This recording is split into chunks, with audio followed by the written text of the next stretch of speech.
자리에서 일어서십니다.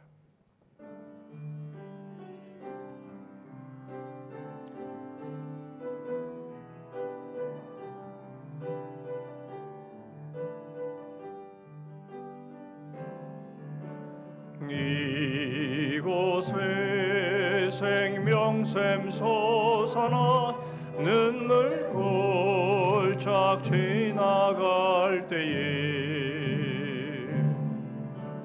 모자나 열매 맺히고 웃음소리 넘쳐나리라.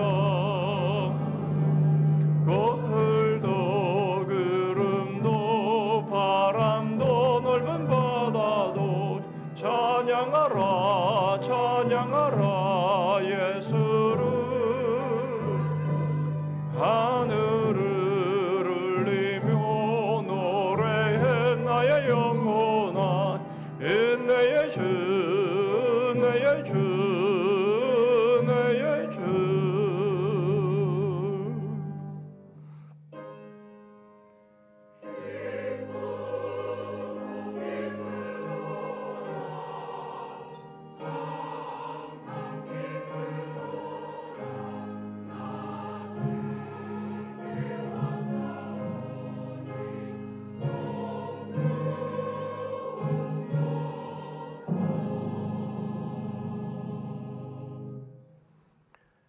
네가 내 하나님 여호와의 말씀을 삼가 듣고 내가 오늘 내게 명령하는 그의 모든 명령을 지켜 행하면 네 하나님 여호와께서 너를 세계 모든 민족 위에 뛰어나게 하실 것이라.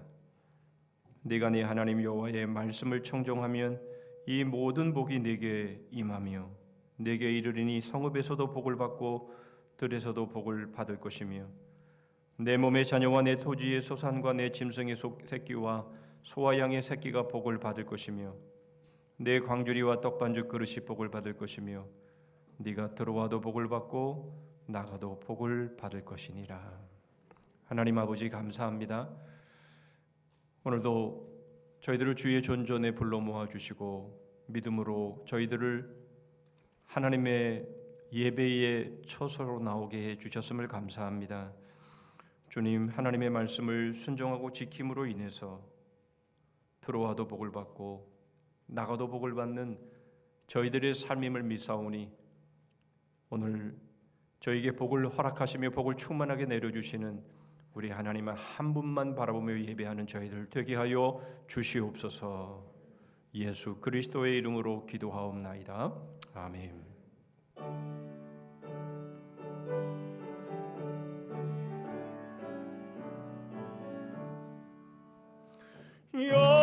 영원한 하늘나라 보좌 위에 하나님 악고천한 인생까지 뒤를 살펴주시고 통회하는 심령을 소생시켜 주시니 찬양을 받으소서. 영광의 주 하나님 사람 몸 입으시고 찾아오신 예수님 하늘 영광 버리시고 죄인들을 구하려 부끄러운 십자가 우리 위해 지셨네.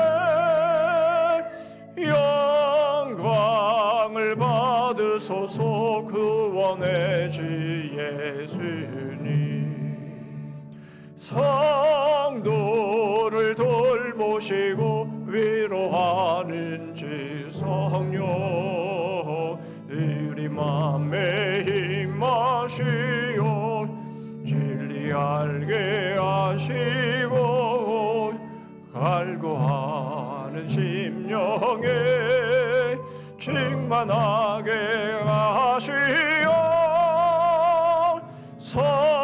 성결케 하옵소서. 보혜사 성령이요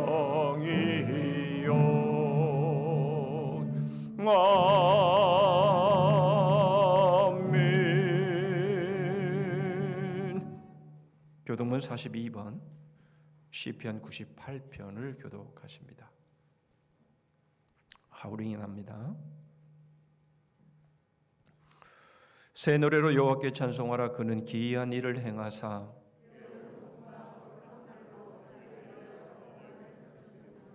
여호와께서 그의 구원을 알게 하시며 그가 이스라엘의 집에 베푸신 인자와 성실을 기억하셨으므로 온 땅이여 여호와께 즐거이 소리칠지어다. 수금으로 여호와를 노래하라. 나팔과 호각 소리로 왕이신 여호와 앞에 즐겁게 소리칠지어다.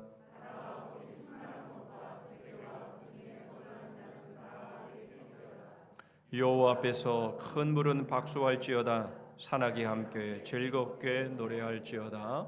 아멘. 전능하사 천지를 만드신 하나님 아버지를 내가 믿사오며 그 외아들 우리 주 예수 그리스도를 믿사오니 이는 성령으로 잉태하사 동정녀 마리아에게 나시고 본디오 빌라도에게 고난을 받으사 십자가에 못 박혀 죽으시고 장사한 지 사흘 만에 죽은 자 가운데서 다시 살아나시며 하늘에 오르사 전능하신 하나님 우편에 앉아 계시다가 저리로서 산자와 죽은 자를 심판하러 오시리라. 성령을 믿사오며 거룩한 공회와 성도가 서로 교통하는 것과 죄를 사하여 주시는 것과 몸이 다시 사는 것과 영원히 사는 것을 믿사옵나이다. 아멘.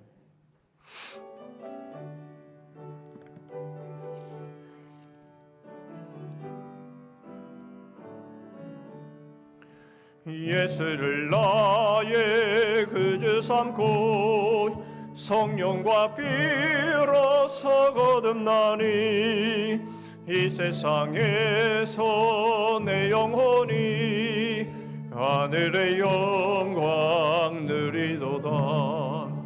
이것이 나의 간증이요 이것이 나의 찬송일세. 나 사는 동안 끊임없이 그 주를 찬송하리로다.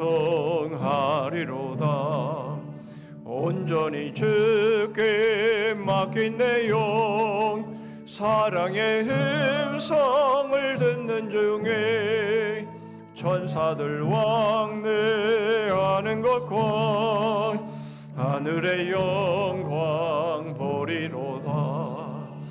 이것이 나의 간증이요 이것이 나의 찬송일세. 나 사는 동안 끊임없이 그 주를 찬송하리로다. 시완의 기쁨 누림으로 마음의 풍랑이 잔잔하니 세상과 나는 간 곳 없고 구속한 주만 보이도다. 이것이 나의 간증이요 이것이 나의 찬송일세. 나 사는 동안 끊임없이 그 주를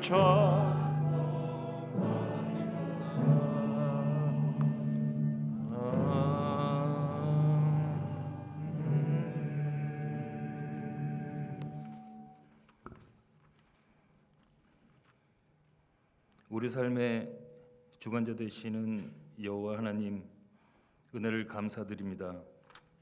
복된 주일을 허락하시고 우리들을 예배의 자리에 불러주심을 감사드립니다.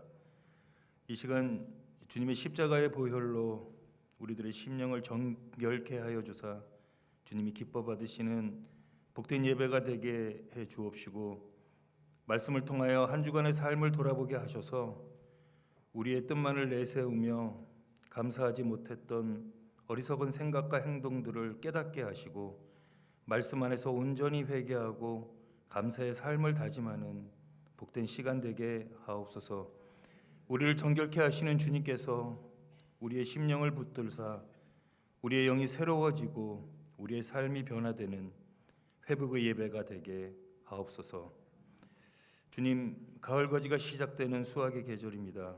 올 한 해 우리에게 맡겨주신 귀한 사명들을 다시금 되돌아보게 하셔서 감사함으로 새롭게 다름질함으로 이제 2개월 남은 2022년 사명의 열매가 더 풍성해지는 계절이 되게 하옵소서.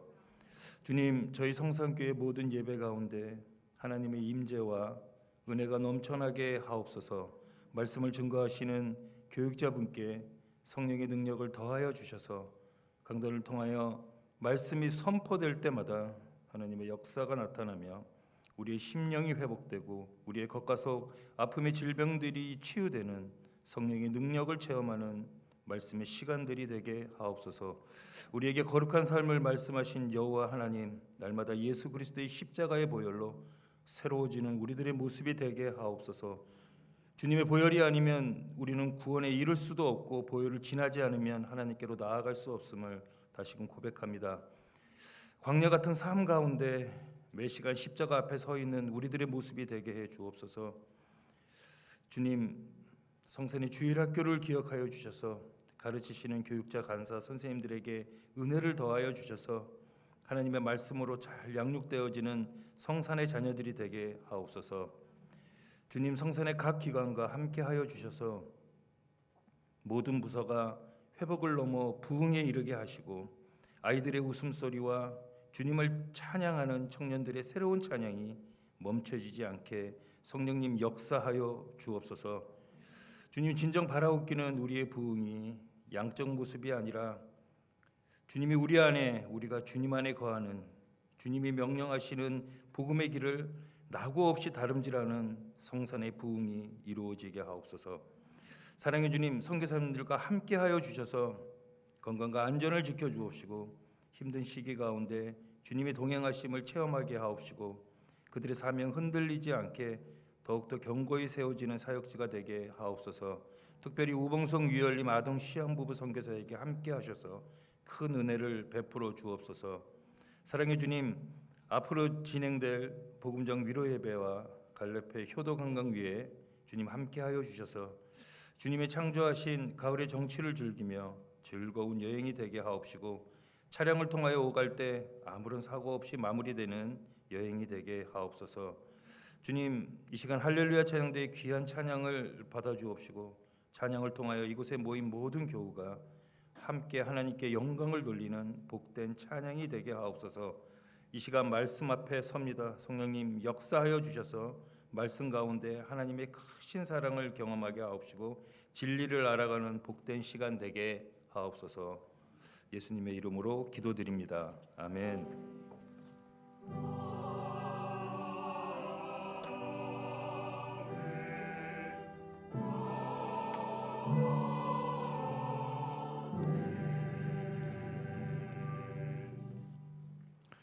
이 시간에 우리에게 주시는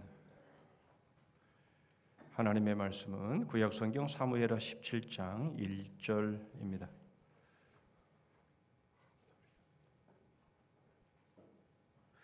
사무엘하 17장 1절 말씀인데요.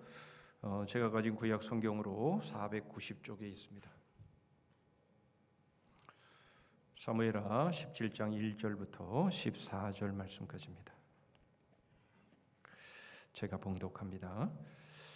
아히도벨이 또 압살롬에게 이르되 이제 내가 사람만 2,000명을 택하게 하소서. 오늘 밤에 내가 일어나서 다윗의 뒤를 추적하여 그가 고나고 힘이 빠졌을 때에 기습하여 그를 무섭게 하면 그와 함께 있는 모든 백성이 도망하리니 내가 다윗 왕만 쳐 죽이고 모든 백성이 당신께 돌아오게 하리니 모든 사람이 돌아오기는 왕이 찾는 이 사람에게 달렸음이라. 그리하면 모든 백성이 평안하리이다 하니 압살롬과 이스라엘 장로들이 다 그 말을 옳게 여기더라. 압살롬이 이르되 아렉 사람 후세도 부르라. 우리가 이제 그의 말도 듣자 하니라. 후세가 압살롬에게 이르매 압살롬이 그에게 말하여 이르되 아히도벨이 이러하게 말하니 우리가 그 말대로 행하랴.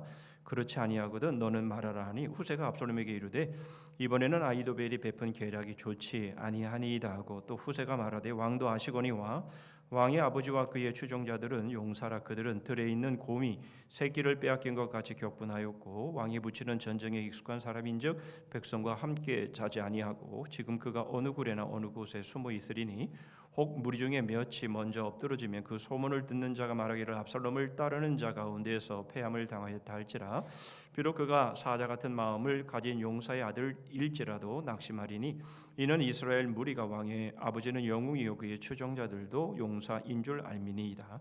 나는 이렇게 계략을 세웠나이다. 온 이스라엘을 단에부터 브엘세바까지 바닷가에 많은 모래같이 당신께로 모으고 친히 전장에 나가시고 우리가 그 만날 만한 곳에서 그를 기습하기를 이슬이 땅에 내림같이 우리가 그의 위에 덮여 그와 그 함께 있는 모든 사람을 하나도 남겨두지 아니할 것이요 또 만일 그가 어느 성에 들었으면 온 이스라엘이 밧줄을 가져다가 그 성을 강으로 끌어들여서 그곳에 작은 돌 하나도 보이지 아니하게 할 것이니 이 다음에 압살롬과 온 이스라엘 사람들이 이르되 아렉 사람 후세의 계략은 아히도벨의 계략보다 낫다 하니 이는 여호와께서 압살롬에게 화를 내리려 하사 아히도벨의 좋은 계략을 물리치라고 명령하셨음이더라. 아멘.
하나님 아버지, 세례 요한은 물로 세례를 베푸는 광야의 술이었지만 우리 주님은 하나님의 아들로 불로 세례를 베푸시는 심판주로 오실 예수 하나님의 아들이시며 저희들의 구주이심을 찬양합니다. 저희들은 한갓 광야에 외치는 자의 소리일 수밖에 없지만 주인공이신 예수 그리스도께서 이제 재림하시는 그 날을 소망하며 그 날을 바라보며 그 날을 예비하며 그 날을 준비하며 그 날을 위해 달려가는 믿음의 사람들 되게 하여 주시옵소서. 베푸신 주의 은혜와 사랑에 감사해서 이 시간 저희 마음을 물질에 담아 하나님 앞에 올립니다. 모든 것이 하나님의 것이며 하나님의 것으로 저희들에게 맡겨주셨음을 고백하여 수입의 11조를 드립니다. 여러 감사의 제목으로 하나님 앞에 나아갑니다. 교회 주신 비전과 사명 감당하기를 소원하여 작정한 것 드립니다. 교회 안팎으로 소외되고 가난한 이들, 어두움 가운데 붙잡혀 있는 사망으로 내려가는 영혼들을 위해서 귀한 물질 하나님 앞에 올려드리오니 땅끝까지 주의 복음에 증인되어지는 사명 감당하는 저희들 다 되게 하여 주시옵소서. 각종 헌금 하나님이 받아주시고 지난 한 주간도 주의 몸된 교회를 위해서 수고의 땀, 기도의 눈물, 희생의 피 흘린 섬김들을 주께서 받으시고 오늘도 은혜로 위로해 주시고 말씀을 통해 도전해 주시고 더 열정적으로 주를 섬기며 복음을 섬기며 교회를 섬기며 하나님의 나라를 섬기게 하여 주시옵소서. 예수 그리스도의 이름으로 기도하옵나이다. 아멘.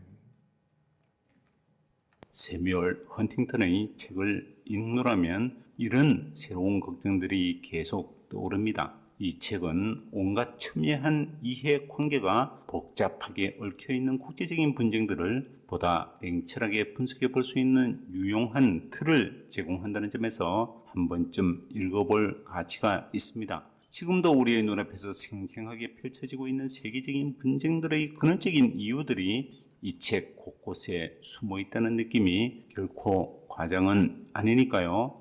과연 서구 문명은 언제쯤 다른 문명에게 자신의 주도권을 내놓을까요? 30년 후, 100년 후 모든 문명의 역사에서 적어도 한 번은, 그리고 대개는 여러 번 역사의 막을 내린다. 문명의 보편국가가 등장하면 그 문명에서 살아가는 사람들은 토인비가 말한 대로 영속성의 망상에 눈이 멀어 자기네 문명이 인류 사회의 최종 형태라는 명제를 신봉하게 된다. 로마 제국이 그러했고 아바스 왕조가 그러했으며 무굴 제국과 오스만 제국도 다를 바 없었다.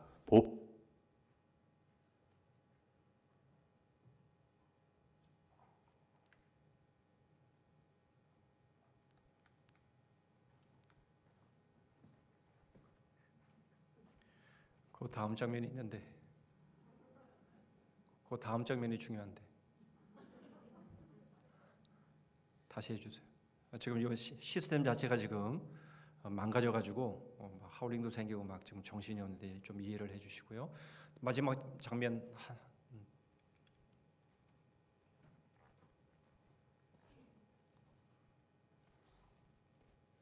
세뮤얼 헌팅턴의 책을 읽노라면 이런 새로운 걱정들이 계속 명제를 신봉하게 된다. 로마 제국이 그러했고 아바스 왕조가 그러했으며 무굴 제국과 오스만 제국도 다를 바 없었다. 보편국가에 거주하는 국민들은 그 보편국가를 황야의 하룻밤 끝으로 보는 것이 아니라 약속의 땅, 인간의 궁극적 목표점으로 이해하려는 경향이 있다. 절정기의 대영 제국에서도 같은 일이 벌어졌다. 1897년의 영국 중산층은 역사는 종착역에 이르렀다고 보았다. 그들은 이 역사의 종말이 자신들에게 베풀어진 영구불멸한 연락의 상태를 자축해야 할 이유가 얼마든지 있었다.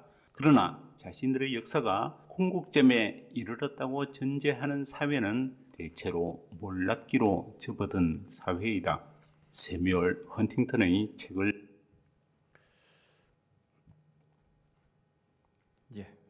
죄송합니다. 오늘 좀 상황적으로 좀 어수선해서요.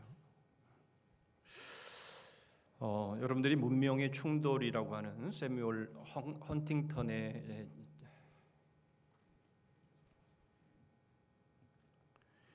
책의 내용을 잠시 보셨는데요.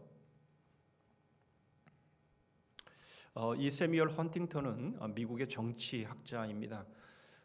예일대와 시카고 대학에서 공부를 했고 하버드 대학에서 정치학 박사를 23살에 받고는 하버드에서 50년이 넘는 교수로 가르치다가 81세에 이제 죽게 되는데요. 이 사람이 1993년에 이 문명의 충돌이라는 책을 썼습니다. 그런데 그 당시에는 별로 그렇게 큰 주목을 받지 못했는데 이 문명의 충돌 가운데서 이제 말하고 있는 것이 이슬람 세력의 이제 흥왕이고 이슬람 세력으로 인해서 이제 큰 고통을 받게 될 거다라는 책을 썼는데 2001년 9.11 테러가 일어나면서 이 세뮤얼 헌팅턴의 말이 현실화되자 이 책이 다시 조명받게 되지요. 이렇게 이분에 대해서 말씀드리는 이유는 마지막에 가서 또 한 권의 책을 여러분들에게 소개해 드리려고 이렇게 장황하게 말씀을 드렸습니다. 여러분, 세계의 역사는 문명의 충돌의 역사라 그렇게 말할 수 있습니다. 이 문명의 충돌에서 말하고자 하는 것은 이겁니다. 냉전 시대의 이념의 자리에 이제는 냉전 후에는 이념의 자리에 문화가 그 자리를 차지하게 되면서 이제 충돌하게 된다 그 말이죠.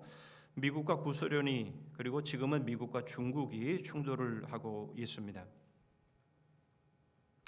왜 충돌을 할까요? 결국 역사가 아놀드 토인비가 말한 것처럼 영속성의 망상 때문입니다. 제가 좀 더 뒤로 와야 될 것 같아요. 자신이 속해 있는 문명이 황야의 하룻밤의 거처다라고 생각하지 않고 자기네 문명이 최종 형태로 남고 싶기 때문인 것이죠. 그러나 자신들의 역사가 궁극점에 이르렀다라고 전제하는 사회는 대체로 몰락기에 접어드는 사회다. 이렇게 세뮤얼 헌팅턴은 말하고 있습니다. 모두가 새겨들어야 될 그런 말이 아닌가 싶습니다. 여러분, 이것은 문명이라고 하니까 너무 멀게 느껴지는데요.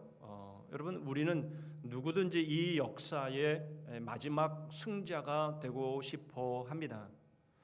여러분, 우리가 열심히 공부하는 이유, 열심히 돈을 버는 이유, 우리의 삶 가운데 열심히 살고자 하는 이유는 바로 역사의 최종 승자가 되고 싶은 것이죠. 여러분, 그렇지 않다면 여러분, 그건 아닌 거죠. 지금 우리 한류가 세계로 뻗어 나가고 있습니다. 이제 우리나라는 자타가 공인하는 선진국입니다. 이제 여러분들이 여행 가서 우리말로 그 나라 사람들을 욕하거나 뭐 여러 가지 불평과 불만을 하게 되면 안 됩니다. 왜냐하면 한국말을 알아듣는 사람들이 이제는 여기저기 있기 때문에 그렇다라는 것이죠. 여러분, 이건 놀라운 일이 아닐 수가 없습니다. 외세의 침략에 의해서 지금까지 여러분 한으로 충만했던 이 나라가 언제 이렇게 세워져서 이제 다른 외국인들이 우리말을 배우려고 하는 여러분 이러한 시대에 우리가 섰다라고 하는 것은 참으로 놀라운 일이 아닐 수가 없습니다. 여러분, 그런데 바로 이 한류가 언제까지 갈까요? 어디까지 갈까요? 우리는 이 부분에 대해서 여러분 우리는 고민하지 않을 수가 없는 거죠. 과연 우리나라가 여기까지 오게 되어진 바로 이 상황들 앞으로 어디까지 더 나아갈 수 있을 것인가에 대해서 여러분 우리는 관심을 가지지 않을 수가 없습니다. 여러분, 남자분들은 그런데 여자분들은 어떠실지 모르겠습니다만은 남자분들은 지금 아침에 일어나면 손흥민이가 골을 넣었나, 김하성이가 안타를 쳤나, 뭐 이런 것에 상당히 관심이 많습니다. 왜 그럴까요? 왜 우리의 선수들이 나가서 그렇게 잘하는 모습이 그것이 우리에게는 왜 이렇게 기대가 되는 것일까요? 예, 그것은 바로 우리가 속해 있는 바로 대한민국이라는, 우리가 지금 처해 있는 이 문명, 바로 이 문화의 우월함을 우리가 입증받기 위해서인 것 아닙니까? 결국 이것은 우리가 마지막까지 남는 그런 영속성의 주인공들이 되기를 원하는 거죠. 여러분, 과연 우리는 영속성의 망상이 아닌 영속성의 실체로서 과연 우리의 인생의 삶을 어떻게 세워갈 수 있을까 하는 것은 우리의 모두의 최대의 관심사가 맞고 최대의 관심사가 되는 것이 그것이 옳습니다. 그래서 어떻게 하면 우리는 과연 영속성의 망상이 아니라 영속성의 실체의 사람들이 될 수 있을까를 오늘 생각해 보기를 원합니다. 오늘 본문은 다윗 왕의 명운이 걸린 두 모략가의 전술을 소개하고 있습니다. 아히도벨과 후세의 전략입니다. 성경은 이 두 사람을 아주 흥미롭게 대조시켜 놓고 있는데요. 오늘 본문도 그렇지만 다른 성경의 말씀도 그렇습니다. 역대상 27장 33절입니다. 아히도벨은 왕의 모사가 되었고 아렉 사람 후세는 왕의 벗이 되었고, 이렇게 소개하고 있습니다. 두 사람을 다윗의 왕의 모사와 벗으로 소개하고 있는데요. 바로 그렇게 다윗 왕의 모사와 벗이었던 두 사람이 겉으로는 안 그런 것 같지만 지금 이 속으로는 지금 두 전략의 두 모략의 충돌을 지금 보여주고 있고, 이 두 사람 간에 지금 지혜 싸움을 하고 있다라고 하는 것을 알 수가 있죠. 하나는 반역한 압살롬의 편에 서서, 또 한 사람은 겉으로는 압살롬을 위하지만 사실은 다윗 왕의 친구로서 지금 이 모략을 베풀고 있는 겁니다. 결국 이 두 사람의 모략은 그냥 단지 다윗의 아들 압살롬이 반역을 했기 때문에 지금 다윗 왕이 벗은 발로 도망가고 있는 하나의 어떤 해프닝을 지금 소개해 주려고 본문이 소개되고 있는 것이 아니라는 겁니다. 이것은 바로 두 지혜의 충돌, 두 문명의 충돌, 바로 이것을 대표적으로 보여주고 있는 모습이다, 이렇게 볼 수 있는 것이죠. 과연 누가 역사의 승자가 될 수 있는지 우리는 이 두 모략가의 이 지혜를 통해서 우리는 알 수 있습니다. 우리는 먼저 아히도벨의 모략을 통해서 과연 이 세상의 지혜는 어떤 것이며, 그리고 후세의 모략을 통해서 하나님의 지혜는 또 어떤 것이며, 과연 우리는 이 땅의 영속성의 망상이 아니라 영속성의 실체의 주인공들로서 우리는 어떤 지혜를 따라가야 되며 그 지혜는 구체적으로 어떤 것인가 하는 것들을 살펴보겠습니다. 먼저 아히도벨을 통해서 세상의 지혜가 어떤 것인가 하는 것을 살펴보시죠. 4절 말씀입니다. 압살롬과 이스라엘 장로들이 다 그 말을 옳게 여기더라. 아히도벨의 계략은 이겁니다. 아주 간단했습니다. 지금 나한테 12,000명만 붙여주십시오. 그럼 내가 지금 당장에 다윗을 쫓아가서 다윗만 죽이고 오겠습니다. 다른 백성들은 그러면 전혀 희생시킬 이유도 없습니다. 그러면 압살롬 당신이 이 나라의 왕이 되는 겁니다. 이런 계략을 베풉니다. 여러분, 사실 이 아히도벨의 계략은 성경 곳곳에서 얼마나 뛰어난 지혜인가라고 하는 것을 보여주는데요. 특별히 사무엘하 16장 23절의 말씀을 보면 그때의 아히도벨이 베푸는 계략은 사람이 하나님께 물어서 받은 말씀과 같은 것이라. 아히도벨의 모든 계략은 다윗에게나 압살롬에게나 그와 같이 여겨졌더라, 이렇게 말합니다. 여러분, 이 아히도벨의 계략의 지혜가 얼마나 뛰어났는지 하나님께 받아 말한 것 같은 지혜였다라고 말하죠. 그래서 다윗과 압살롬이 지금 앞다투어 이 아히도벨을 모사로 지금 모시고 있는 것이죠. 그런데 말이죠, 여기서 왜 아히도벨은 다윗의 모사였는데 왜 반역하는 압살롬의 편에 섰을까라고 하는 것입니다. 여러분, 이것은 다윗의 죄와 직접적인 연관이 있습니다. 사무엘하 11장 3절의 말씀을 보시면 다윗이 사람을 보내 그 여인을 알아보게 하였더니 그가 아뢰되 그는 엘리암의 딸이요 햇사람 우리아의 아내 밧세바가 아니니까 하니. 여러분, 이 사건을 모르는 사람은 아무도 없죠. 여러분, 다윗이 어느 날 밤에 거닐다가 목욕하는 여인을 보고 너무 아리따워서 그 마음 가운데 음욕을 품지요. 그리고는 그 여인이 누군지를 알아보게 했는데 그 알아본 결과가 뭐냐 하면 바로 엘리암의 딸이라는 겁니다. 이 엘리암은 누구입니까? 이 엘리암에 대한 소개는 사무엘하 23장 34절에 이렇게 소개되고 있습니다. 마아가 사람의 손자 아하스베의 아들 엘리벨렉과 길로 사람 아히토벨의 아들 엘리암과 이렇게 되어 있습니다. 결국 엘리암은 누구냐? 이 다윗의 모사였던 이 아히토벨의 아들이었다라는 거예요. 그렇게 되면 결과는 어떻게 됩니까? 밧세바는 아히토벨의 손녀가 되는 겁니다. 결국 이 아히토벨이 다윗의 모사였다가 반역한 다윗의 아들 압살롬 편에 선 이유가 무엇인가 하는 것들을 여러분 우리는 이 대목에서 살펴볼 수가 있는 것이죠.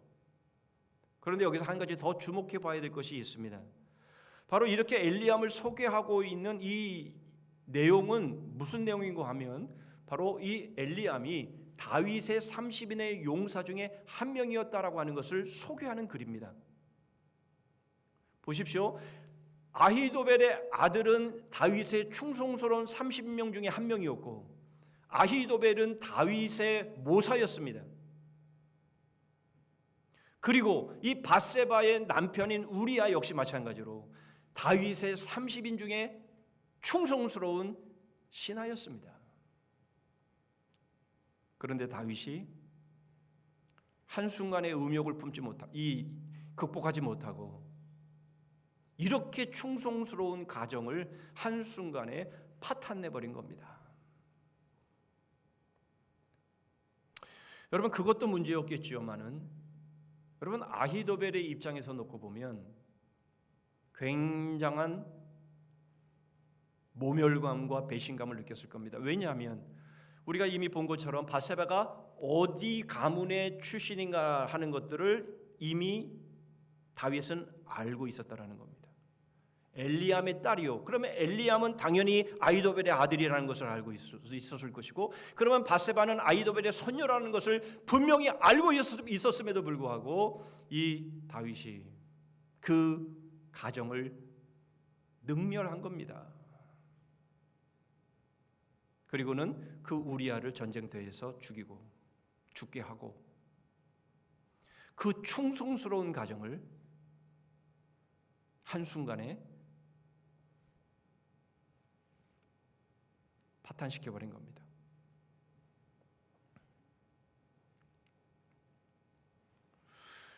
여러분, 이 모습을 통해서 이게 정말 그럴까? 정말 그 사건 하나 때문에 아히도벨이 이렇게 반역을 한 건가? 라는 생각을 해볼 수 있는데 증거되는 구절이 하나가 더 있습니다. 사무엘하 17장 23절입니다. 아히도벨이 자기 계략이 시행되지 못함을 보고 나귀의 안장을 지우고 일어나 고향으로 돌아가 자기 집에 이르러 집을 정리하고 스스로 목매어 죽음에 그의 조상의 묘에 장사되니라. 여러분, 지금 아히도벨은요 이미 나이가 많이 든 사람입니다. 그렇죠? 밧세바의 할아버지 정도 되었으면 나이가 어느 정도 되었다라는 것을 알 수가 있죠. 그런데 다윗의 모사로 있으면 그 삶이 평안한 겁니다. 문제가 없습니다. 그런데 아히도벨이 왜 반역한 압살롬의 모사가 되었겠습니까? 그리고 자기의 계략이 받아들여지지 않자 이건 이미 끝났다라고 생각하고 집을 정리하고 목매어 죽었다라고 하는, 자살했다라고 하는 바로 이 일은 더 아니면 뭐다라는 바로 그러한 심정에서 일을 저질렀다라는 것을 우리는 충분히 알 수가 있습니다. 다윗을 향해서 네가 내 손녀딸을 범함으로 인해서 우리의 가정을 이렇게 파탄시켜 놓았다면 나도 네 아들 압살롬을 통해서 너희 가정을 파탄내겠다라고 하는 것이 바로 아히도벨의 생각이었을 것이다라는 것은 우리가 얼마든지 짐작할 수 있는 것이죠.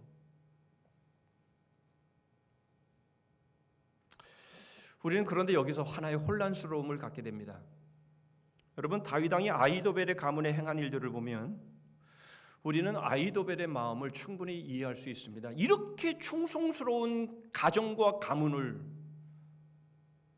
다윗이 한순간에 파탄냈다면 이것은 전적으로 다윗에게 문제가 있는 것이고 다윗이 잘못한 것임에 틀림이 없습니다. 그런데 왜 하나님은 아히도벨 편을 들어주지 아니하시느냐라는 겁니다. 여러분, 오늘 보면 14절의 말씀 보시면 압살롬과 온 이스라엘 사람들이 이르되 아렉 사람 후세의 계략은 아히도벨의 계략보다 낫다 하니 이는 여호와께서 압살롬에게 화를 내리려 하사 아히도벨의 좋은 계략을 물리치라고 명령하셨음이더라. 다윗이 잘못했습니다. 아히도벨은 자신이 사랑하는 딸, 손녀딸 그 밧세바의 그 사건으로 인해서 자기의 가정을 능멸하고 이렇게 문제를 일으킨 바로 이 다윗. 하나님은 분명 아히도벨 편에 서실 법한데 그런데 하나님은 아히도벨의 계략을 그 좋은 계략을 채택되지 못하도록 명령하셨어. 처음 아히도벨의 계략을 들었을 때는 압살롬과 그 이스라엘 장로들이 아주 옳다 여겼지만 그러나 후세가 계략을 말했을 때에는 온 이스라엘 사람들이 그것을 듣고 좋다 여기게 함으로 인해서 하나님이 그렇게 되도록 명령하셨음으로 인해서 그런 결과가 왔다라는 것을 보여주고 있는 것이죠. 왜 하나님은 그렇게 하십니까? 그 이유가 어디에 있습니까? 우리는 이것이 첫 번째 우리가 생각해 봐야 할 초점입니다. 다윗 왕은 분명 충성스러운 아히도벨의 가문에 죄를 지었습니다. 정말 있을 수 없는 일이고 있어서는 안 되는 일이었습니다. 누구라도 우리가 아히도벨의 입장이라면 우리도 복수의 칼날을 갈았을 겁니다.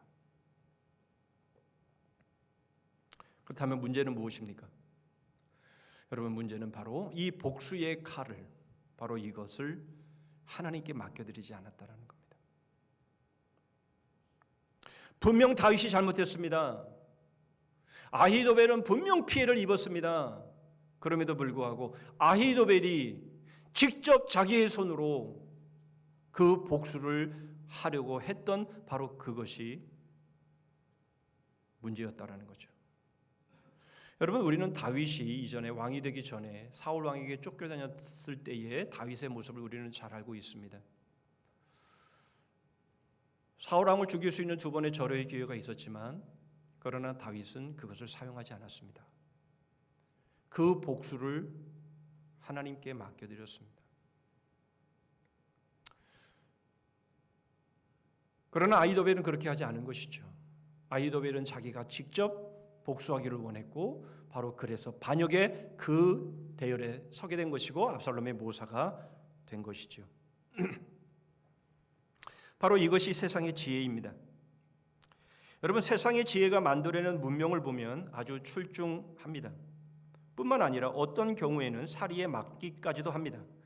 그러나 문제는 자기 자신을 너무나 신뢰한 나머지 하나님께 맡겨드릴 틈이 없을 정도로 완벽하려고 한 것이 그것이 문제였다라는 겁니다.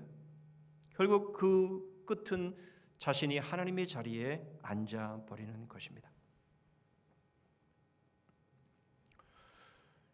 여러분, 완벽하려고 하는 것이 무엇이 잘못입니까? 여러분, 출중한 지혜가 무엇이 잘못입니까? 그런데 그것을 신뢰한 나머지 하나님을 바라봐야 할 그 틈이 주어지지 않았다라는 겁니다. 자신이 하는 그 일이 잘되고 자신이 하는 그것이 다른 사람과 비교해 볼 때에 출중했기 때문에 하나님이 하나님이 관여할 그런 여지를 전혀 남겨두지 않았다라는 것이죠. 내가 하면 되지. 나는 나보다 다른 사람보다 더 잘해. 비교도 할 수 없을 만큼 내 지혜는 출중해. 누가 내 지혜를 따라오겠어? 이렇게 생각한 나머지 하나님 앞에 나아가지 않았다라는 겁니다. 하나님께 무릎 꿇지 않았다라는 겁니다. 하나님께 맡겨드리지 않았다라는 겁니다. 그것이 바로 아히도벨의 문제였고, 아히도벨의 지혜가 출중했지만, 세상의 지혜가 출중하지만, 그러나 결국 하나님의 자리를 차지해버리면 결국 그것은 영속성의 망상에 들어가게 되더라라는 거죠. 여러분, 이것은 사탄의 모습과 다름이 없습니다. 여러분, 사탄은 바로 하나님과 비기는 존재, 하나님의 자리에 앉기 위해서 타락한 존재 아닙니까? 고린도후서 11장 14절입니다. 이것은 이상한 일이 아니니라 사탄도 자기를 광명의 천사로 가장하나니 그랬습니다. 여러분, 우리는 이 말씀을 평안한 때에 사단이 우리를 유혹하는 모습으로 나타나는 것을 우리가 생각하면서 이 말씀을 해석을 합니다만은, 그러나 여러분, 이렇게도 볼 수 있습니다. 사단은 우리의 마음 가운데에 이런 생각을 갖게 하는 거죠. 네가 오라. 네가 정당해. 여러분, 이 말은 압살롬이 사람들이 송사할 것을 가지고 왔을 때에 압살롬이 그 말을 듣고는 네가 오라. 그렇지만 다윗 왕이 너를 위해서 관리를 세워주지 않았어. 판단하는 사람을 세워주지 않았어. 이러면서 사람들의 마음을 훔쳤다라고 말씀을 하고 있는데요. 사단이 우리에게 찾아와서 하는 말이 그 말입니다. 네가 오라. 네가 정당해. 너의 생각이 맞아. 밀어붙여.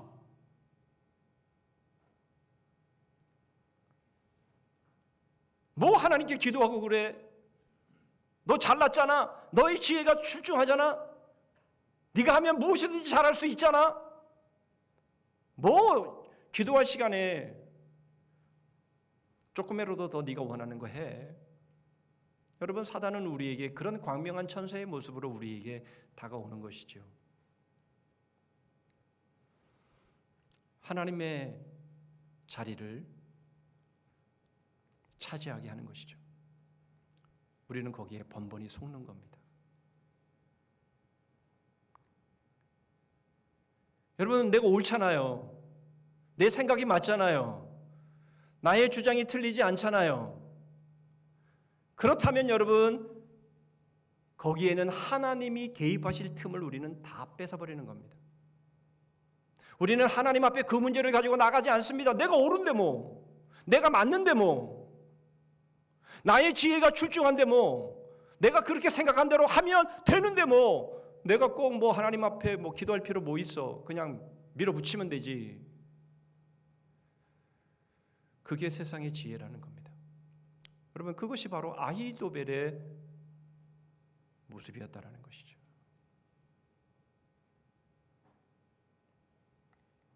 그런데 여러분, 우리가 주목해야 될 것은 바로 앞에서 우리가 살펴보았던 세무얼 헌팅턴의 말입니다. 자신들의 역사가 궁극점에 이르렀다고 전제하는 사회는 대체로 몰락기로 접어든 사회다. 여러분, 달이 차면 기울어진다 그러잖아요. 이제 자신의 절정을 이루었다. 이제 이러한 모습으로 내가 계속 나갈 거다 라고 생각을 하고 있다면 바로 그때가 쇠락기에 접어들었다라고 말씀하고 있는 겁니다. 바로 이 세상의 문명의 모습이 그러했고, 그러할 때 반드시 다른 문명과 충돌을 해서 그 문명은 결국 쇠퇴의 길로 접어들더라라고 하는 것이 역사가 우리에게 보여주는 것임을 우리에게 말해주고 있는 것이죠. 여러분, 이것은 바로 영속성의 망상에 사로잡힌 모습입니다. 여러분, 우리는 분명 사회의 정의를 부르짖어야 합니다. 여러분, 그것은 정당한 것이며 반드시 그렇게 해야 합니다. 잘못된 것을 잘못됐다라고 분명히 말해야 되지요. 그런데 여러분, 한 가지 주의해야 될 것이 있습니다. 그것은 바로 하나님의 자리에 앉아 심판하는 데까지는 나아가서는 안 된다는 것이죠. 그것은 우리가 해야 될 일이 아닙니다. 그거는 하나님이 하셔야 될 일인 거지요. 그러므로 여러분, 우리가 우리의 지혜가 출중합니까? 출중해야지요. 여러분, 우리의 생각이 옳습니까? 옳아야지요. 지금 우리가 나아가는 길이 맞습니까? 맞아야지요.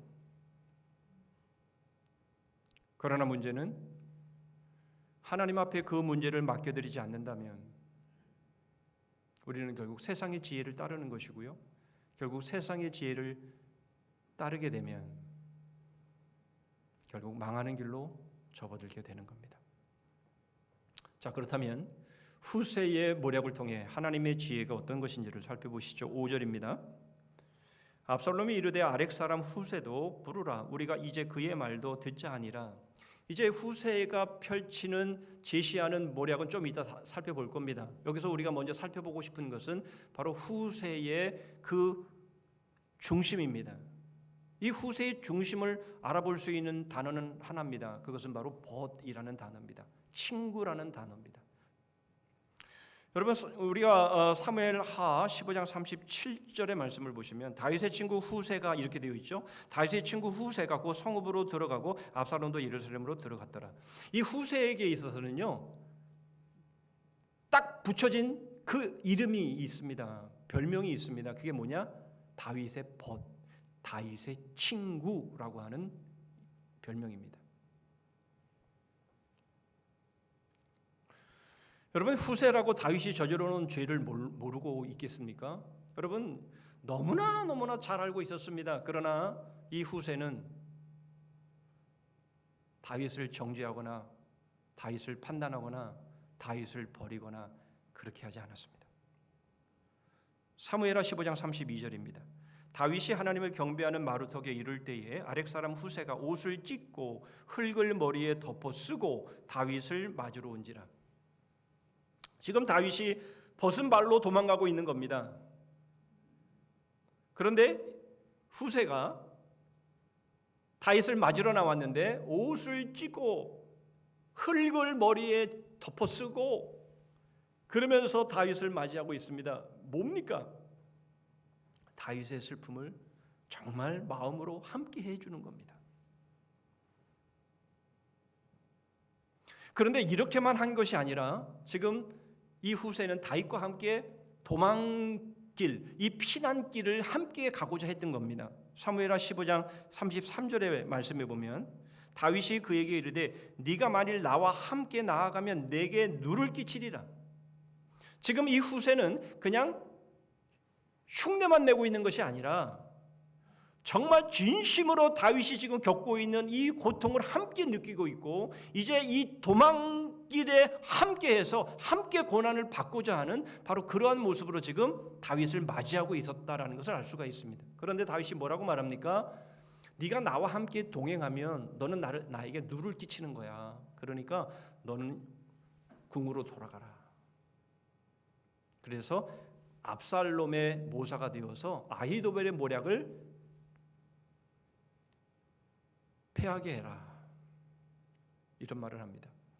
여러분, 이 후세가 압살롬에게 가는 것은요 상당히 위험한 것입니다. 왜냐하면 이 후세는 다윗의 친구라는 것이 너무나 자명한 것이기 때문에 그렇습니다. 보십시오. 사무엘하 16장 17절입니다. 압살롬이 후세에게 이르되 이것이 네가 친구를 후대하는 것이냐? 네가 어찌하여 내 친구와 함께 가지 아니하였느냐? 이런 못된 놈이 어디 있습니까? 자기 아버지인데 아버지라고 그러기를 싫으니까 친구라고 지금 말하는 거예요. 친구. 네 친구를 따라가야지. 네가 그 친구에게 대하는 태도가 이거냐? 그 친구 따라가야지. 어떻게 나한테 와? 반역한 나한테 와? 지금 압살롬이 이렇게 말하는 거예요. 이 말이 무슨 말입니까? 후세가 다윗의 사람이라는 것이 너무나 분명한데도 불구하고 이 후세는 다윗의 말에 따라서 지금 압살롬의 모사로 지금 온 겁니다. 만약 압살롬이 조금이라도 의심하고 그래서 마음 가운데에 이 사람은 지금 위장해서 지금 나한테 온 거야라는 것이 드러나면 당장에 죽을 수 있는 상황 아니었겠습니까? 그럼에도 불구하고 이 후세는 다윗이 말한 대로 위험한 상황 속에서 그것도 마다하지 아니하고 반역자 압살롬에게 나아가고 있는 모습을 우리에게 보여주고 있는 것이죠.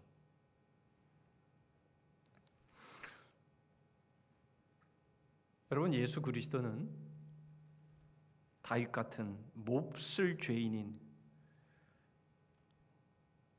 우리를 심판하지 아니하시고 우리로 친구 삼아 주시기 위해서 우리에게 오셨습니다. 요한복음 15장 13절 14절입니다. 사람이 친구를 위하여 자기 목숨을 버리면 이보다 더 큰 사랑이 없나니 너희는 내가 명하는 대로 행하면 곧 나의 친구라. 이런 몹쓸 죄를 졌지만 그러나 후세가 그 다윗을 버리지 아니했던 것처럼 여전히 친구로, 여전히 보수로, 그리고는 거기에 더 나아가 죽을 상황이지만, 잘못하면 죽을 상황이지만 그러나 그 상황에도 마다하지 않았던 것처럼 예수 그리스도는 바로 우리의 몹쓸 죄에도 불구하고 우리에게 오시고 우리를 친구 삼아 주시고 그리고는 우리의 적인 사단에게 나아가 십자가에 못을 박혀 죽으시는 바로 그러한 일을 하신 것이죠. 바로 이 후세의 모습은 바로 예수 그리스도께서 우리에게 하신 모습을 보여주고 있는 겁니다.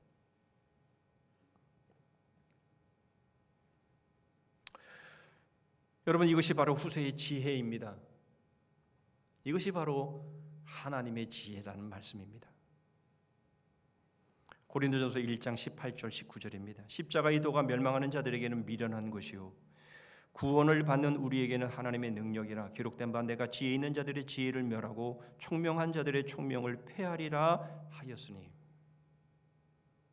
여러분, 이 말씀이 바로 우리가 오늘 보면 14절의 말씀이랑 너무 절묘하게 맞아떨어지지 않습니까? 14절 말씀 중반부터 다시 보면 아히도벨의 좋은 계략을 물리치라고 명령하셨습니다. 여러분, 하나님께서는 이 세상의 출중한 지혜를 패하십니다. 그리고 십자가의 도를 하나님의 지혜로 세우십니다. 여러분, 이 세상은 이 십자가의 도를 거리끼는 것으로 보지요, 미련한 것으로 봅니다. 고린도전서 1장 23절입니다. 우리는 십자가에 못 박힌 그리스도를 전하니 유대인에게는 거리끼는 것이요 이방인에게는 미련한 것이로되. 여러분, 세상이 우리 그리스도인들을 어떻게 보는지를 잘 대변해주고 있는 겁니다. 유대인들은 십자가를 거리끼는 것으로 봅니다. 여러분, 우리도 그렇지 않습니까? 십자가를 지자니 고통스럽게 느껴지고 힘들게 느껴지고 왜 내가 그것을 져야 돼? 거리껴지지요. 여러분, 세상에 하나님을 안 믿는 사람들, 그들은 우리 그리스도인들을 볼 때 아유 저 미련퉁이들, 이 좋은 날씨에 지금 저 예배당에 저기 저 좁은 데 가가지고 저기에서 무슨 저렇게 살지 어떻게? 그 좋은 술도 안 마시고 그 좋은 세상의 그 즐거움도 누리지 않으면서 저 미련탱이들 왜 저렇게 살아? 그렇게 말하고 있지 않습니까? 그러나 여러분, 십자가의 도는 하나님의 능력이고 하나님의 지혜입니다.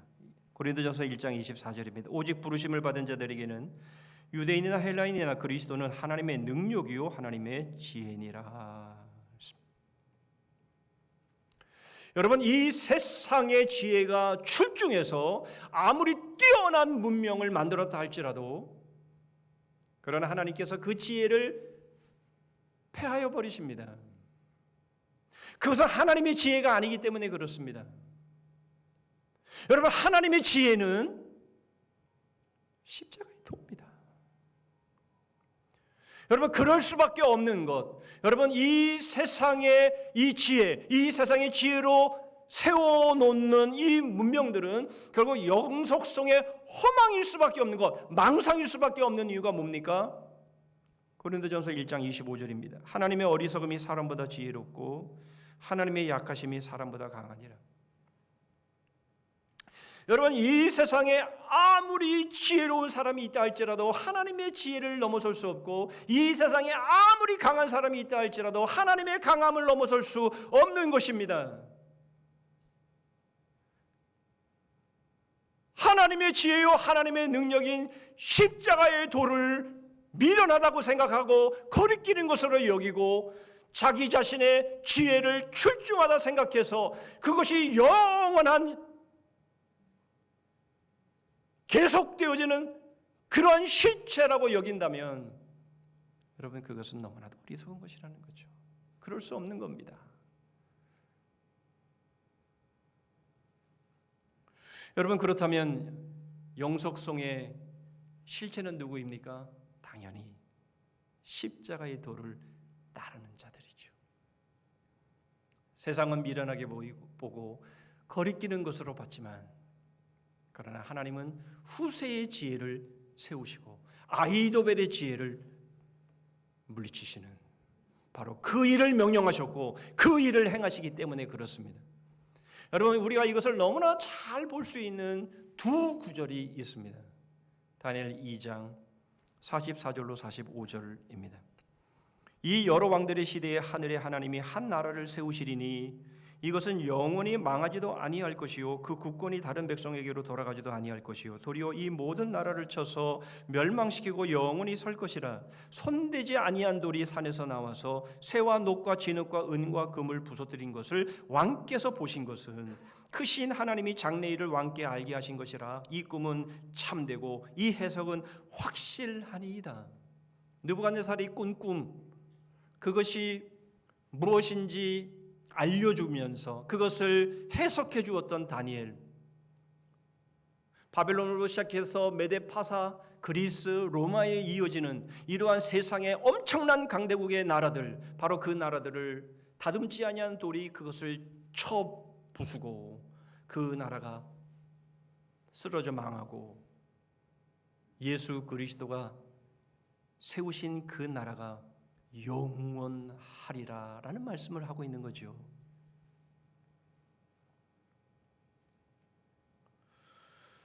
그렇습니다. 여러분, 세상의 지혜, 세상의 문명은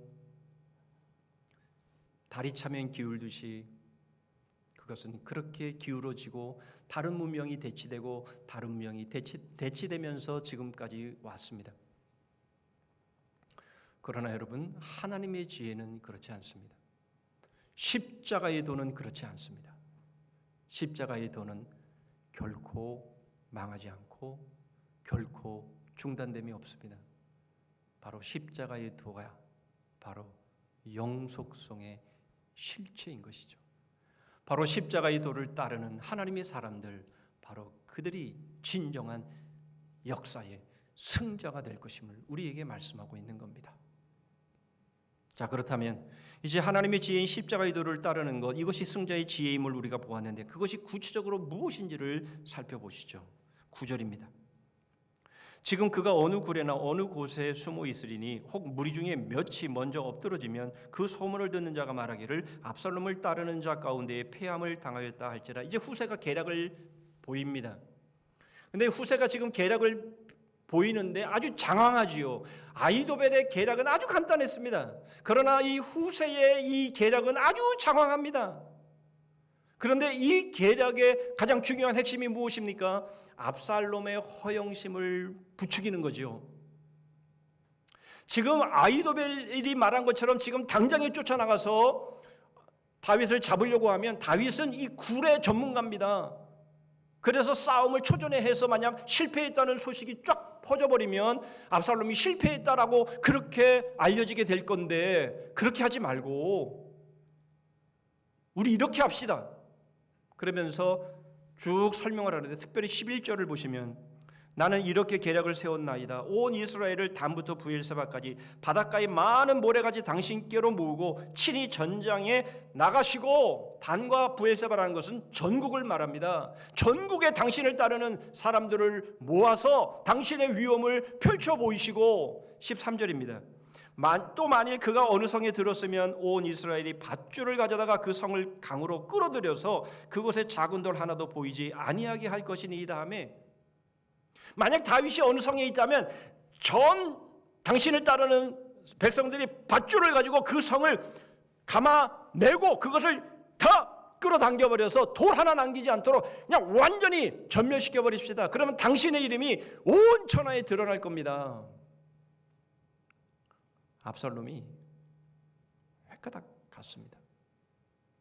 그리고는 후세의 계략을 취합니다. 이게 뭐지? 이게 뭡니까? 여러분, 압살롬은요, 이 겉모습이 너무나 중요한 사람이었습니다.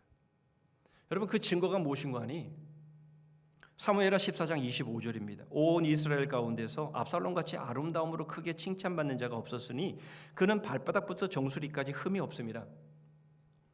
여러분, 남자인데요, 머리 정수리부터 발끝까지요 흠이 없었답니다. 얼마나 관리를 잘했는지. 그런데요, 그 관리를 얼마나 잘했는지, 또 그 모습을 계속 유지하고 있는 모습도 그 다음 절을 통해서 알 수가 있습니다. 사무엘하 14장 26절입니다. 그의 머리털이 무거움으로 연말마다 깎았으며 그의 머리털을 깎을 때에 그것을 달아본즉 그의 머리털이 왕의 저울로 200세겔이었더라. 여러분, 1년에 딱 한 번 머리를 깎는 거예요. 그런데 말이죠, 그 모습으로 전장터에 나간 거 아닙니까? 결국 그래서 노새를 타고 지나가다가 그 머리털이 나뭇가지에 걸려서 노새는 밑으로 빠져나가고, 그래서 대롱대롱 매달려 버리는 신사가 되었고 요압에 의해서 죽임을 당하게 됩니다. 아니, 전쟁터에 나가는 사람이, 싸움하러 나가는 사람이 무슨 멋을 부리고 외모를 관리하고 결국 그것 때문에 압살롬은 죽습니다. 무슨 말입니까? 이 압살롬에게 있어서는 사람의 눈이 중요했던 겁니다. 사람의 인정과 사람의 영광이 중요했던 것이죠. 이 모습은요, 하나님 앞에 서지 않는 사람들의 전형적인 모습입니다. 예수님 당시에 종교 지도자들의 모습이 딱 그랬습니다. 마태복음 23장 27절로 28절입니다. 화 이슬 진저 외식하는 서기관들과 바리새인들이요, 회칠한 무덤 같으니 겉으로는 아름답게 보이나 그 안에는 죽은 사람의 뼈와 모든 더러운 것이 가득하도다. 이와 같이 너희도 겉으로는 사람에게 옳게 보이되 안으로는 외식과 불법이 가득하도다. 여러분, 하나님을 잃어버리게 되면 사람의 눈만 남습니다. 사람이 나를 어떻게 봐줄까? 사람이 나를 어떻게 인정할까? 사람들이 나를 어떻게 칭찬해 줄까? 하나님 앞에 서지 않으면 우리는 결국 사람 앞에 서게 되더라라는 겁니다. 여러분, 얼마나 많은 신앙인들이 이러한 신앙의 삶을 살아가는지 몰라요. 사람 앞에서는 신앙인인 체 하지만은, 그러나 하나님 앞에서는 서지 않습니다. 사람 앞에서는 기도하는 체 하지만은 혼자 있을 때는 기도하지 않습니다. 사람 앞에서는 경건한 척 하지만은 자신이 혼자 있을 때는 하나님을 전혀 의식하지 않습니다. 그러나 우리 주님은 마태복음 6장 1절에 이렇게 말씀하죠. 사람에게 보이려고 그들 앞에서 너희 의를 행하지 않도록 주의하라. 그리하지 아니하면 하늘에 계신 너희 아버지께 상을 받지 못하느니라. 하나님의 눈을 의식하지 않고 사람의 눈을 의식하는 사람들을 향해서 주님이 책망하시면서 그 외식에 그렇다면 반대되는 것이 무엇인지를 말씀해 주시는데, 그때의 그 문맥상에서 가르쳐 주신 것이 주기도문입니다. 마태복음 6장 9절입니다. 그러므로 너희는 이렇게 기도하라. 하늘에 계신 우리 아버지여, 이름이 거룩히 여김을 받으시오며. 여러분, 우리가 매일 외우는 기도문입니다.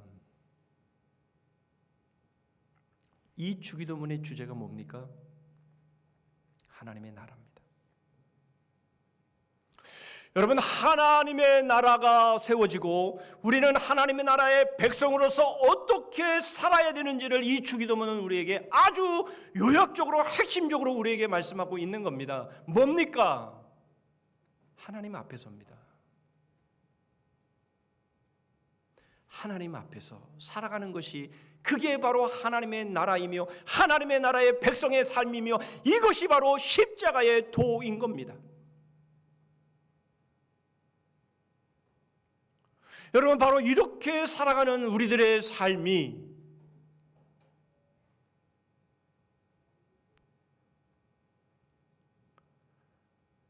하나님의 지혜인 것이고요, 하나님의 능력인 것이고요, 바로 그것이 영속성의 실체의 삶인 겁니다.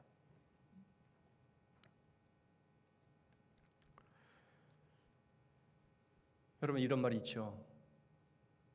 강한 자가 살아남는 것이 아니라 살아남은 자가 강한 것이다. 여러분, 십자가의 도는 미련하고 거리끼는 것으로 보입니다. 약하고 약한 것처럼 보입니다. 그렇게 살다가는 다 망할 것 같습니다. 그러나 여러분, 남은 자가 강한 겁니다.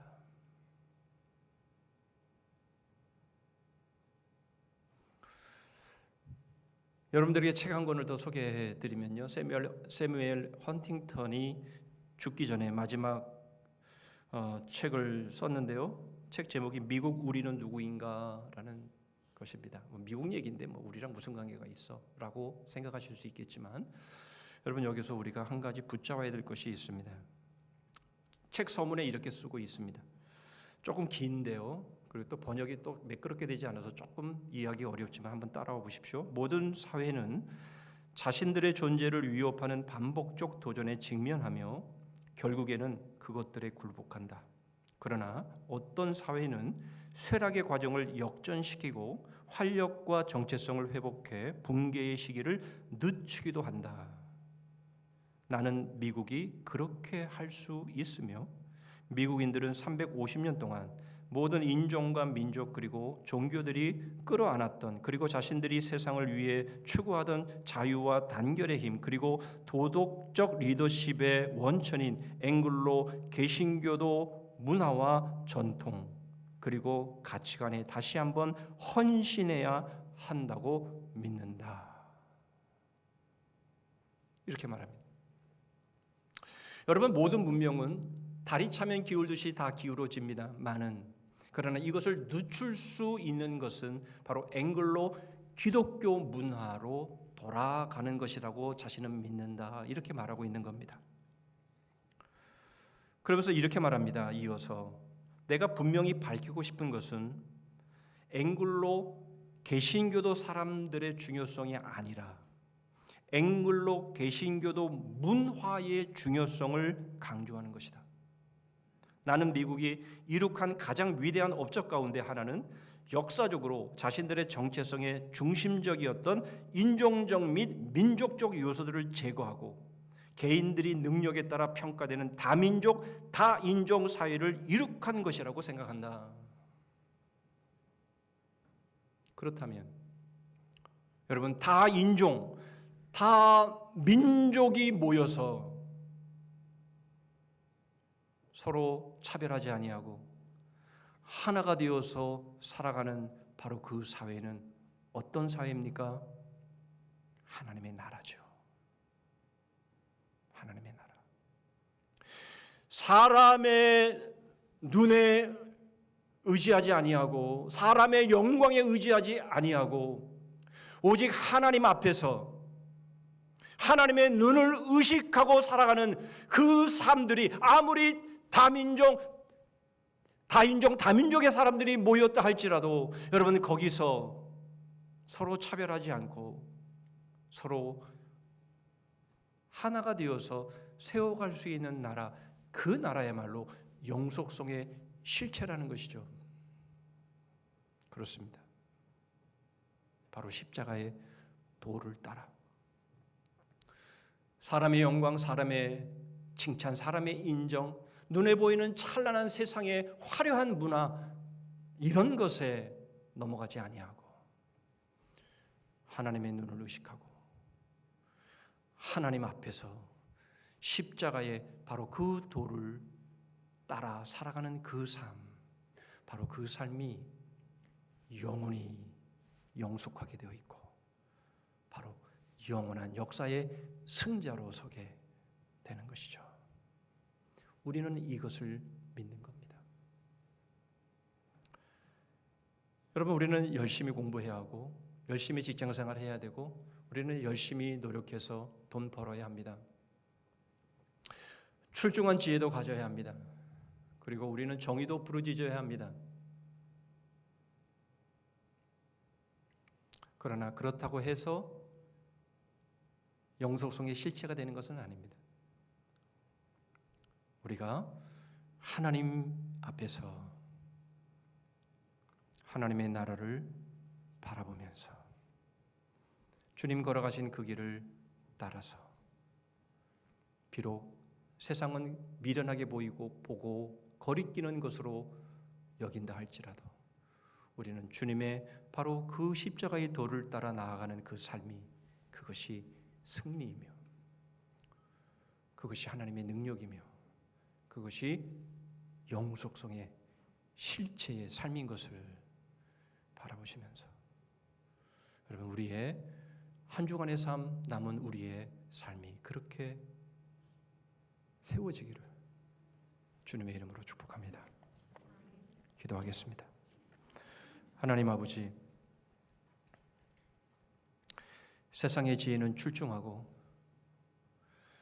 세상이 만들어낸 문명은 엄청나게 발전하고 그러한 모습으로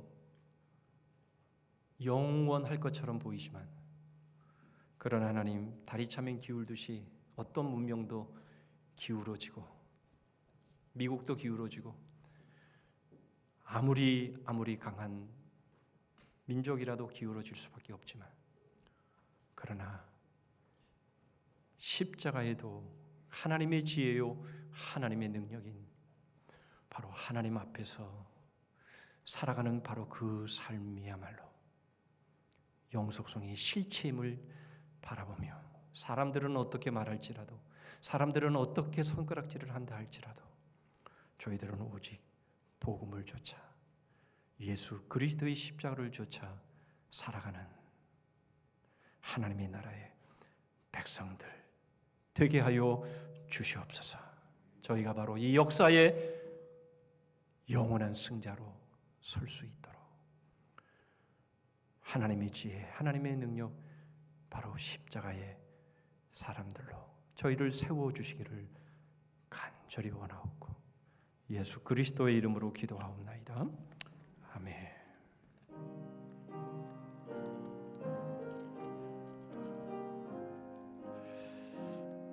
약간 빨리 하겠습니다. 내 맘에 주여 소망되소서. 주 없이 모든 일 헛되어라. 밤에나 낮에나 주님 생각, 잘 때나 깰 때 함께 하소서. 지혜의 주여 말씀으로서 언제나 내 안에 계십소서. 주는 내 아버지 나는 아들, 주 안에 내가 늘 함께하네. 세상의 영광 안 보여도 언제나 주님은 나의 기억. 주님만 내 맘에 계시오니 영원한 주님 참 귀하셔라. 영원한 주님 내 승리의 주 하늘의 기쁨을 주옵소서. 어떠한 고난이 닥쳐와도 만유의 주여 소망되소서.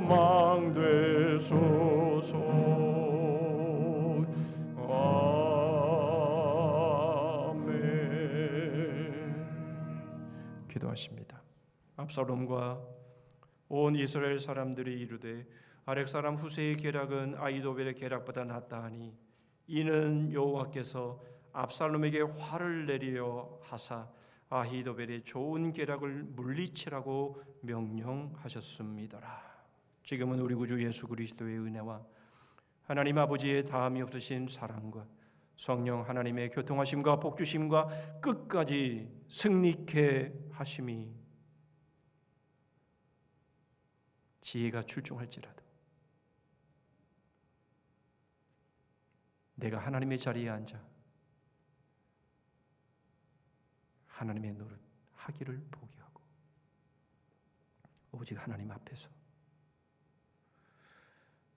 예수 그리스도의 그 십자가의 도를 쫓아 남은 삶 살기를 소원함으로 영속성의 실체 영원한 승자로 서기를 소원하며 다짐하는 머리 숙인 주의 심령들 위해 가정과 일터 위에 민족과 우리 성산교회 그리고 열방 위에 이제로부터 영원토록 함께 하실지어다. 아멘.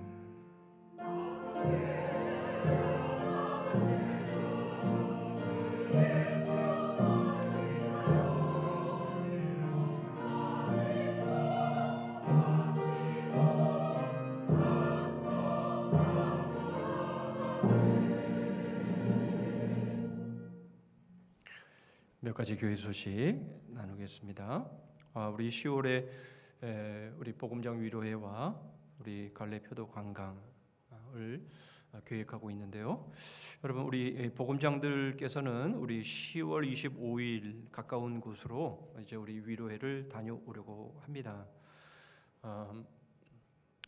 참여하실 분과 또 참여하기가 어려우신 분들은 우리 조 목사님에게 미리 알려주시면 저희가 준비하는 일에 큰 도움이 되겠습니다. 차일피일 미루지 마시고 속히 알려주시면 대단히 감사하겠습니다. 우리 갈래 표도 관광은 10월 27일부터 28일까지 안면도로 다녀오는데요. 숙소도 아주 좋은 데로 그렇게 잡았습니다.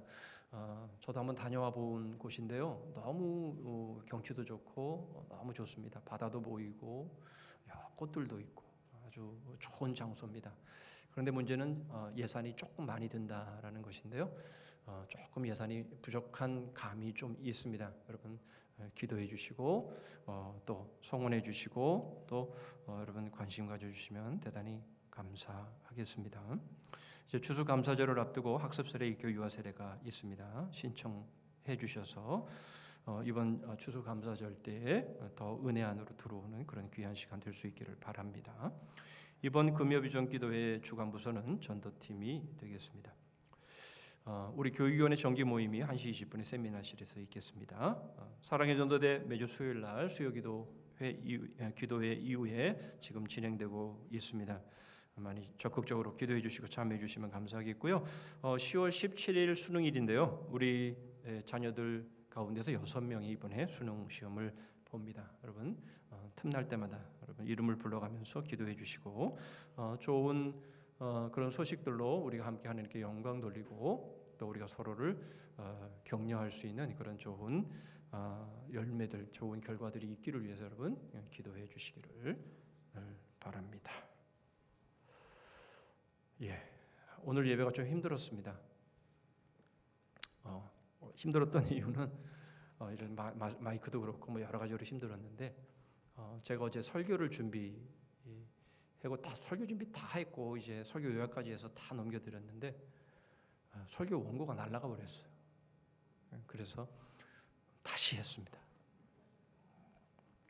오늘 예배가 심상치 않다라는 그런 느낌이 그런 일들을 통해서 있었어요.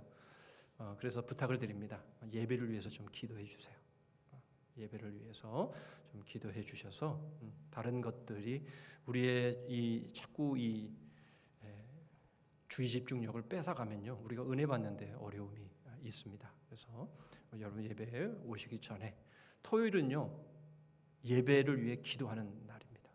그래서 꼭 토요일 날 예배를 위해서 꼭 기도해서 준비해 주시고, 그래서 예배가 집중해서 하나님 앞에 드려줄 수 있도록 그렇게 기도 부탁을 제가 특별히 드립니다. 예, 우리 다 자리에서 일어서시겠습니다. 우리 남성들이 연구표 하시죠. 시작. 나의 성산에서는 해함도 없겠고 상함도 없으리라. 하나님 사랑 주제 찬송합니다.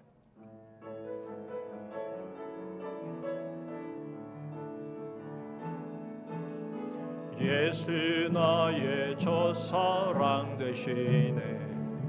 내 첫사랑 지존자 되신 그리스도 예수 찬양하리. 보좌 앞에 나의 삶이 향기로운 제사로 주께 드려지기 원하네.